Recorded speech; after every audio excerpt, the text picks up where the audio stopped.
Governor Tim Walz today made an appeal to President Trump to mitigate the tension between federal and state officials after President Trump posted this morning that he may invoke the Insurrection Act and send troops to Minnesota. In a post on X, Walz said, quote, "Let's turn the temperature down. Stop this campaign of retribution. This is not who we are." The governor then appealed to Minnesotans, saying, quote, "I know this is scary. We must speak out loudly, urgently, but also peacefully. We cannot fan the flames of chaos." That's what he wants. House Speaker Mike Johnson said he believes statements from state and local leaders are fanning the flames. Minnesota is out of control. You have local and state leaders who seem to be encouraging violence and all of this madness, and the president's frustrated about it, and so are we.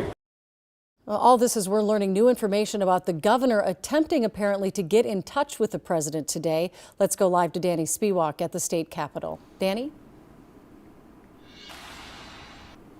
Well, according to the governor's office, Governor Walz has been trying basically all day to reach President Trump to talk about that threat that the president made of potentially invoking the Insurrection Act to send federal troops or the military to Minnesota. But we're told that the two have not spoken yet. In fact, the White House press secretary said in the last couple of hours that they weren't sure how genuine of an offer it was, in their words, from Governor Walz. It just shows you how far apart the two sides may be as they're attempting to connect today. But we are told by the governor's office here in Minnesota that Walz met with civic leaders, even former governors, to try to come up with a strategy to convince Trump to turn the temperature down. The governor has not spoken publicly yet today other than posting to social media. But last night, Governor Walz made a statewide address shortly before news of that second ICE shooting broke when he was harshly critical of the Trump administration's immigration enforcement. Meanwhile, Republican leaders in Minnesota accused Walz and other Democrats of inflaming tensions.